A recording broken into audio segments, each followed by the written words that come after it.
وبالوالدين إحسانا إما يبلغن عندك الكبر أحدهما أو كلاهما فلا تقل لهما أف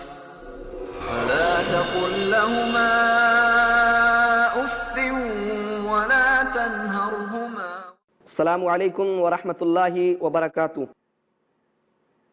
الحمدللہ رب العالمین والصلاة والسلام علی اشرف الانبیاء والمرسلین، اما بعد. ناظرین، آپ کے اپنے پروگرام آداب زندگی میں ہم آپ کا خیر مقدم کرتے ہیں. ہماری گفتگو پچھلے ایپیسوڈ میں چل رہی تھی کہ حضرت عمر بن خطاب رضی اللہ تعالیٰ عنہ، جن کی بہت ساری فضیلتیں ہیں، جو امت محمدیہ صلی اللہ علیہ وسلم کے دوسرے خلیفہ ہیں، اور نبی اکرم صلی اللہ علیہ وسلم نے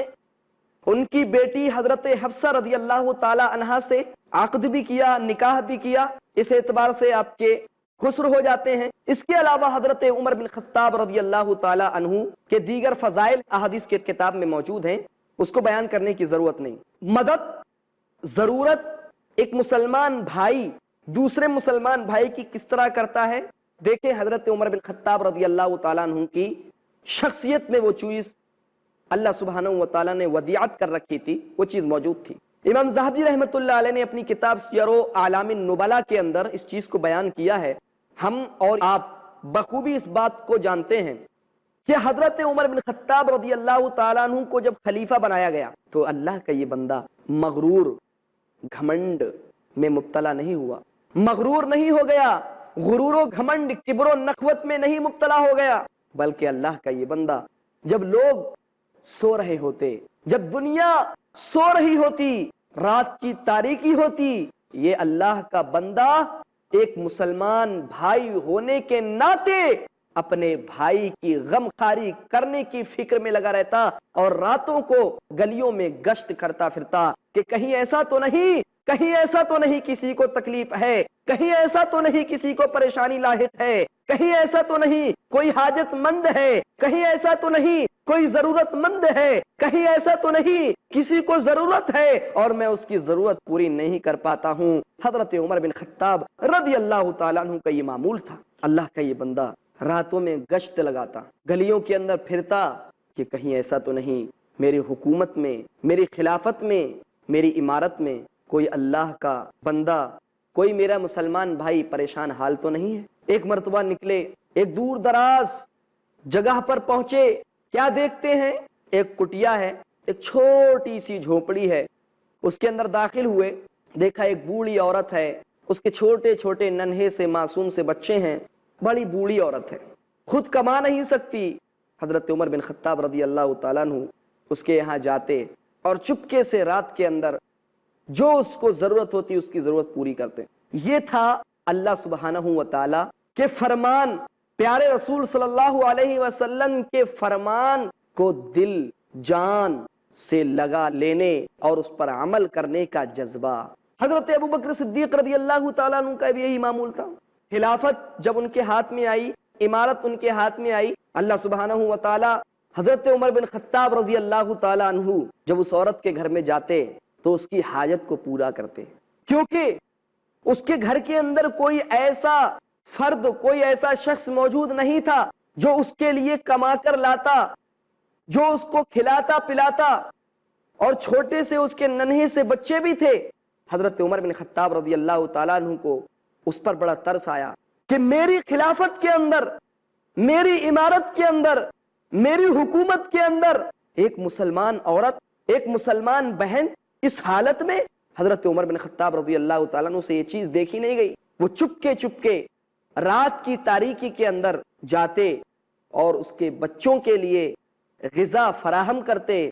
اس عورت کے لیے غلہ فراہم کرتے اور غلے کو اس کے پاس جا کر کے پیش کر دیتے،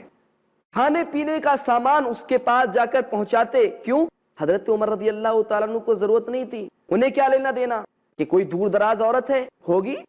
نہیں. نیکی کا جذبہ، اللہ کے بندوں کی مدد کرنے کا جذبہ، مسلمان بھائی بہن کی مدد کرنے کا جذبہ، حضرت عمر بن خطاب رضی اللہ تعالیٰ عنہ کی شخصیت میں اللہ سبحانہ و تعالیٰ نے ودیعت کر دیا تھا۔ حضرت عمر بن خطاب رضی اللہ تعالیٰ عنہ وقت کے امیر ہیں، وقت کے خلیفہ ہیں، امیر المسلمین ہیں، امیر المومنین ہیں۔ چاہتے تو کسی سپاہی کو بھیج دیتے، چاہتے تو کسی نوکر کو، خادم کو بھیج دیتے، لیکن نہیں، خود اپنے ہاتھ سے جاتے ہیں اور چپکے چپکے خفیہ طور پر جاتے ہیں، کسی کو خبر بھی نہیں۔ یہ اللہ سے ڈرنے والے بندے تھے، یہ مسلمان بھائی کے غم کو سمجھنے والے تھے، ان کے غم میں شریک ہونے والے تھے۔ ہم اپنے گریبان کے اندر ذرا جھانک کر دیکھیں، ہمارا سگا بھائی ہوتا ہے، اپنا حقیقی بھائی ہوتا ہے، خون کا اس سے رشتہ ہوتا ہے، ایک ماں ایک باپ سے پیدا ہوا ہمارا سگا بھائی ہے، جو ہمارے ماں باپ ہیں وہی اس کے ماں باپ ہیں۔ اس کے گھر پر اس کی مدد کرنے کے لیے، اس کے غم میں شریک ہونے کے لیے، اس کی غم خاری کرنے کے لیے نہیں جاتے۔ کیوں؟ پیسے والے ہیں نا، مال و دولت والے ہیں۔ تمہارے پاس تو پیسہ ہے۔ حضرت عمر بن خطاب رضی اللہ تعالیٰ عنہ کے ہاتھ میں عمارت تھی، وقت کے خلیفہ تھے، حاکم وقت تھے، لیکن انہوں نے تو شرم و عار محسوس نہیں کی کہ کوئی مجھے دیکھے گا تو یہ کہے گا، وہ کہے گا۔ ہمیں شرم آتی ہے، ہمیں عار محسوس ہوتی ہے۔ نہیں، اللہ کی قسم، اللہ والوں کو عار محسوس نہیں ہوتی۔ اللہ والے مدد کرتے ہیں اپنے مسلمان بھائیوں کی، اللہ والے مدد کرتے ہیں اپنی مسلمان بہنوں کی، اگر ان کو ضرورت ہوتی ہے وہ مدد میں شریک رہتے ہیں، ان کی معاونت کرتے ہیں، ان کا تعاون کرتے ہیں۔ یہی تو اللہ والوں کی شان ہے، یہی تو اللہ والوں کی پہچان ہے، یہی تو اللہ سبحانہ و تعالیٰ کے نیک بندوں کے دلوں کا جذبہ ہے۔ حضرت عمر بن خطاب رضی اللہ تعالیٰ عنہ کو اللہ سبحانہ و تعالیٰ نے مال و دولت سے بھی نوازا تھا، لیکن کبھی بھی ان کے دلوں کے اندر یہ چیز پیدا نہیں ہوئی کہ میں بڑا ہوں، میرے اندر کبر پیدا ہونا چاہیے، نہیں، بلکہ یہی وہ شخصیت ہے کہ جب ملک شام کے اندر پہنچتے ہیں تو اونٹ پر اپنے غلام کو بٹھا رکھا ہے، خود پیدل چل رہے ہیں اور کپڑے کے اندر پیوند لگے ہوئے ہیں۔ لوگوں نے جب دیکھا، لوگوں نے کہا کہ بہت بڑا خلیفہ ہوگا، بہت بڑا امیر ہوگا، بہت بڑا حاکم ہوگا، اس کی شان و شوکت کچھ الگ ہوگی، اس کی شان بالکل دور ہی سے نظر آ جائے گی۔ لوگوں نے جب دیکھا تو لوگوں نے جو اونٹ پر بیٹھا ہوا خادم تھا، جو غلام تھا، اس کو امیر سمجھا۔ غلام نے کہا امیر میں نہیں، امیر چلنے والا شخص ہے، جو اونٹ کی نکیل پکڑے ہوئے تھا۔ کون تھا یہ وہی ہمارے پیارے رسول صلی اللہ علیہ وسلم کے سچے ساتھی حضرت عمر بن خطاب رضی اللہ تعالیٰ عنہ ہوئے۔ غریبوں کی مدد کرنا، مسلمان بھائی کی غمخواری کرنا، کوئی ان سے سیکھے۔ دیکھو، ایک مرتبہ رات میں گشت لگا رہے ہیں، ایک گھر سے کراہنے کی آواز آ جاتی ہے، ایک گھر سے رونے کی کچھ آواز سنتے ہیں، تکلیف کی آواز سنتے ہیں۔ اپنے دل کے اندر سوچا، عمر تیری خلافت میں، تیری عمارت کے اندر کراہنے کی آواز، تکلیف کی آواز، مصیبت اور پریشانی کی آواز؟ نہیں عمر، یہ زیادتی ہے، یہ ظلم ہے۔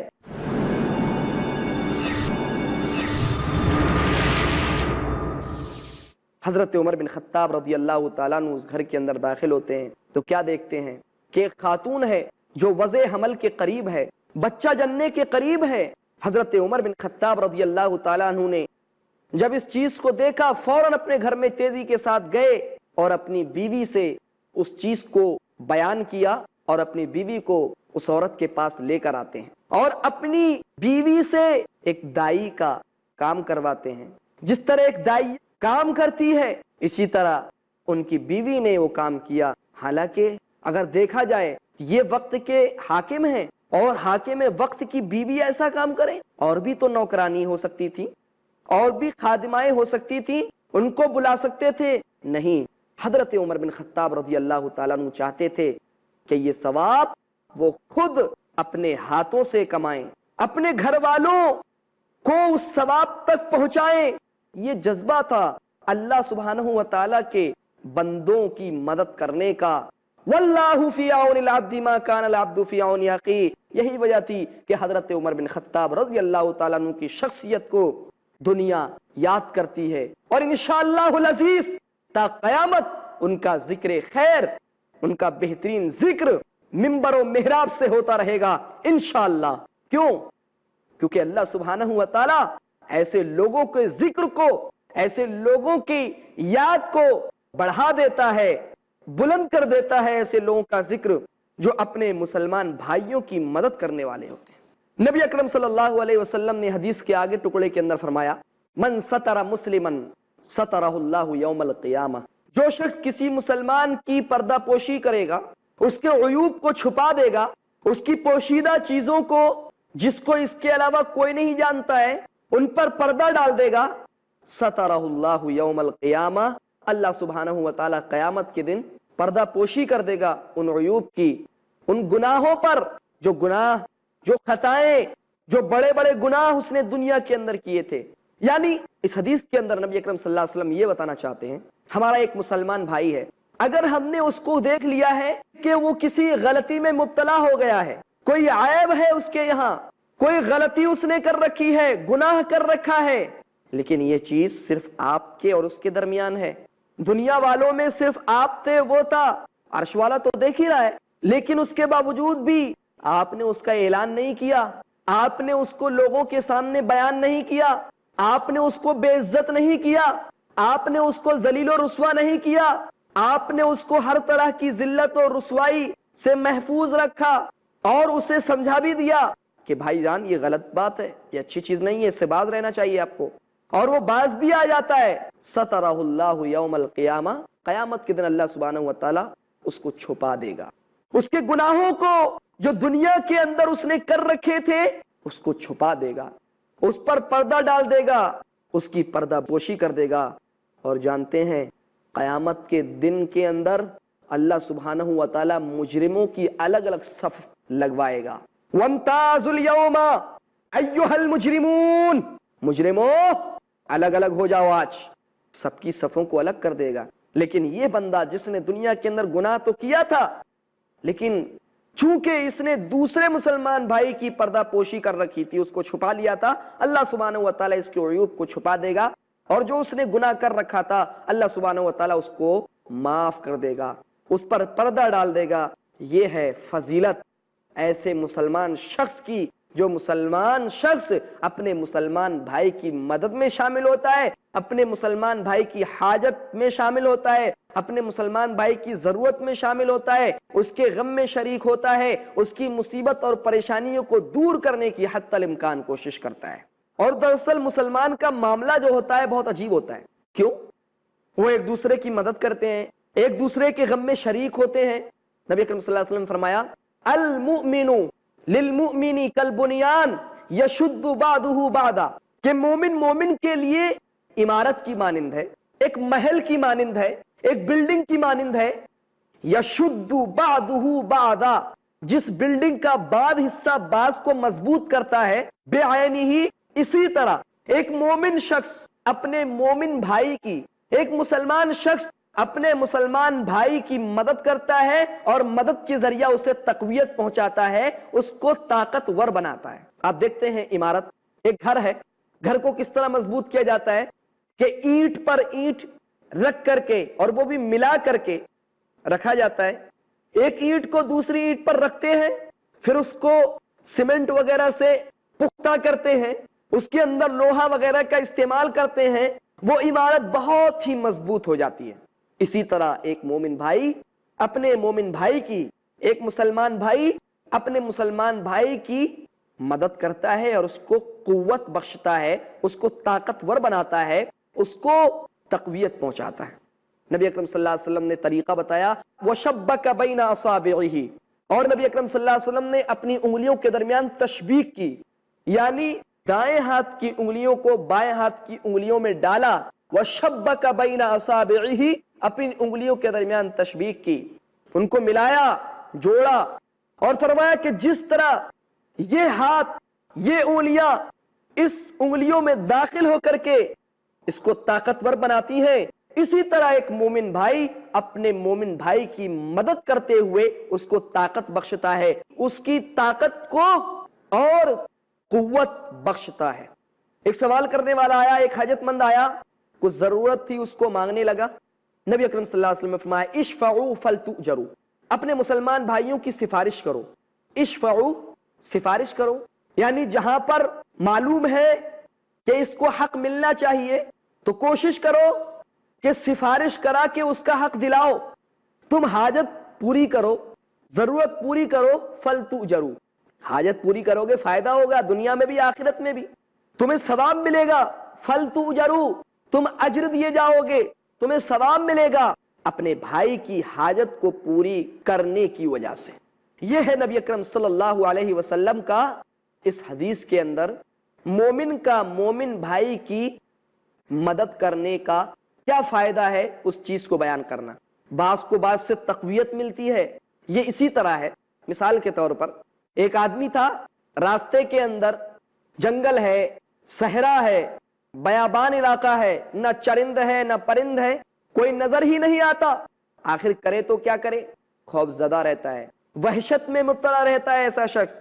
وحشت محسوس کرتا ہے، ڈر محسوس کرتا ہے۔ لیکن اگر اسی کے ساتھ کوئی دوسرا آدمی ہو، کوئی اس کا ساتھی ہو، صاحب سفر ہو، سفر میں ساتھ دینے والا ہو، تو ظاہر سی بات ہے اس کا ڈر ختم ہو جاتا ہے، کیونکہ اسے تقویت ملتی ہے۔ اسی طرح نبی اکرم صلی اللہ علیہ وسلم کا فرمان کہ مومن مومن کے لیے قوت بخشتا ہے۔ ناظرین، چونکہ وقت ہمارا ختم ہو چکا ہے، انشاءاللہ العزیز ہم مزید گفتگو اپنے اگلے ایپیسوڈ کے اندر کریں گے۔ تب تک کے لیے آپ سے اجازت چاہتے ہیں۔ السلام علیکم ورحمۃ اللہ وبرکاتہ۔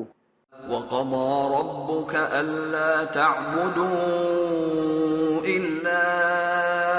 إِيَّاهُ وَبِالْوَالِدَيْنِ إِحْسَانًا